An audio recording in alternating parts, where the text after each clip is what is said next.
মুখ্যমন্ত্ৰী ডক্টৰ হিমন্ত বিশ্ব শৰ্মাই বিটিচি নিৰ্বাচনৰ বাবে প্ৰতিটো সমষ্টিতে নিৰ্বাচনী প্ৰচাৰ চলাব। ৩৫টা সমষ্টিত নিৰ্বাচনী প্ৰচাৰ চলোৱাৰ লক্ষ্য বান্ধি লৈছে মুখ্যমন্ত্ৰীগৰাকী আৰু কেনেদৰে প্ৰচাৰ অভিযান আৰম্ভ কৰিছে আৰু প্ৰচাৰ অভিযানৰ মাজত মুখ্যমন্ত্ৰীগৰাকীয়ে কি মন্তব্য কৰিছে সেই আগবঢ়াইছো।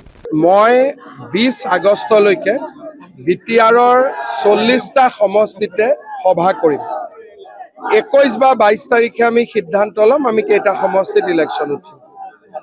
আজি আমাৰ ক'ত ক'ত কাৰ্যকৰ্তাসকল কিমান উৎসাহী, জিকিব পাৰিম হাৰিম, তীব্ৰ প্ৰতিদ্বন্দ্বিতা হ'ব, এই গোটেই কথাবিলাক নিজ চকুৰে চাবৰ কাৰণে প্ৰত্যেকটো সমষ্টিতে মই এখনকৈ মিটিং লৈছোঁ। ২০ আগষ্টলৈকে মোৰ মিটিং চলিব। ২১ বা ২২ত আমি সিদ্ধান্ত ল'ম যে আমি কিমান সিটত প্ৰতিদ্বন্দ্বিতা কৰিম। কালি কংগ্ৰেছৰ এখন বৰ্ধিত কাৰ্যনিৰ্বাহক সভা হৈছিল, তেওঁলোকে তাত সিদ্ধান্ত লৈছে যে আগষ্টত তেওঁলোকে অসমৰ ৰাইজৰ মাজলৈ যাব।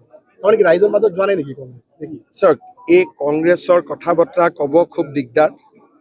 আজি আগষ্টত যাব, এপ্ৰিলত ইলেকশ্যন খেলিব, ইমান দিন দেখোন চাহ চিনাকিটোৱে নহ'ব। বিজেপি অলৰেডি ৰাইজৰ বুকুৰ মাজত সোমাই গ'ল, তেওঁলোকে যোৱা আৰম্ভহে কৰিব। গতিকে আপোনালোকে নিজে বুজি পাওক। ছাৰ, অসমৰ বিভিন্ন প্ৰান্তৰ উচ্ছেদ চলিছে আৰু আপোনাক বহুত খিলঞ্জীয়ালৈকে সমৰ্থনো কৰিছে, আৰু যিসমূহ অঞ্চলত আছে তাত কি চলিব? চাওক, বৰাকৰ পৰা ব্ৰহ্মপুত্ৰ বিভিন্ন জেগাত বিভিন্ন এভিকশ্যন হ'বলগীয়া আছে। ২৯ লাখ বিঘা মাটি বেদখলকাৰীৰ কবলত আছে। কিন্তু একেদিনাই সকলো কাম কৰিব নোৱাৰি। আমাৰ উৰিয়াম ঘাটত বহুত ডাঙৰ এভিকশ্যন এটা হৈ গ'ল। অহা কেইদিনমানৰ ভিতৰতে লখিমপুৰত এটা এভিকশ্যন আছে। গুৱাহাটীতো এটা ডাঙৰ এভিকশ্যন হ'ব। আমাৰ বনাঞ্চলত যিবিলাক বাংলাদেশী মূলৰ মানুহ বহি আছে। গতিকে এই ধৰণে প্লেনিং কৰি কৰি গৈ থাকিব লাগিব। কিন্তু এইটো ২ মাহ ৩ মাহ এবছৰৰ কাম নহয়, ৫-৬ বছৰ লাগি থাকিলেহে গোটেই মাটিখিনি মুক্ত হ'ব। আপোনালোকেতো নিজে দেখিছে ৰাইজৰ যিমান উৎসাহ।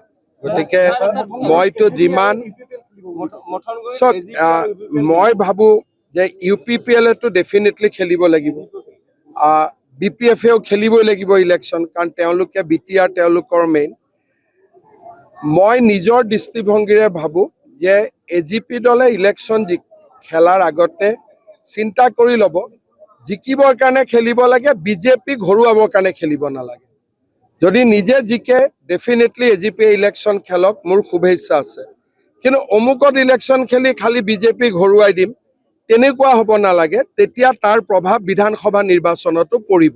কিন্তু ক'ৰবাত যদি AGP জিকিব পাৰে তেওঁলোক উঠক, তাত আমি আপত্তি নকৰোঁ। আজি UDFৰ এটা প্ৰতিনিধি দলে বিজেপিক সাক্ষাৎ কৰিছে। তেওঁলোকে কৈছে যে যিসকল মানুহ উচ্ছেদ কৰিছে, উচ্ছেদিতসকলক মানে তেওঁলোকক আইন বিৰুদ্ধভাৱে কৰা হৈছে। কেনেকৈ? আমিতো কোৰ্টৰ অনুমতি লৈ কৰিছোঁ।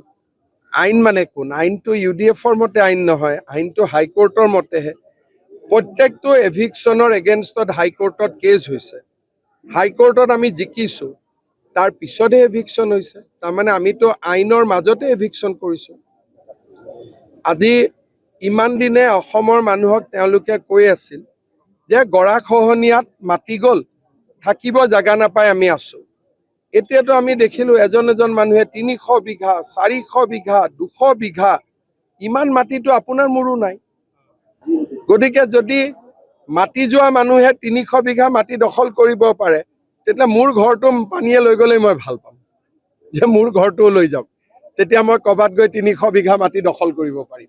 সংখ্যালঘু সংগঠনবিলাকে কৈ আছে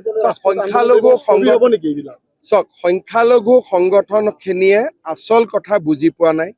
তেওঁলোকে উৰিয়াম ঘাটত যাব লাগে, গৰুখুটিত যাব লাগে, গ'লে দেখিব যে হাজাৰ হাজাৰ বিঘা মাটি মানুহে দখল কৰিছে। কোনোবাই ১.৫ কঠা মাটি দখল কৰি আছে, তাত আমাৰ ক'বলগীয়া একো কথা নাথাকে। ২ কঠা মাটিত আছে ১০০ বিঘা, ২০০ বিঘা। মই ৭ তাৰিখে সাংবাদিকসকলক দেখুৱাম, লখিমপুৰৰ ভিজিয়াৰ এটাত তেওঁলোকে দখল কৰিছে, মানুহ থকা নাই, খালি পুখুৰী বনাইছে। তাৰমানে ব্যৱসায় কৰিবৰ কাৰণেও মাটি দখল কৰিব নেকি?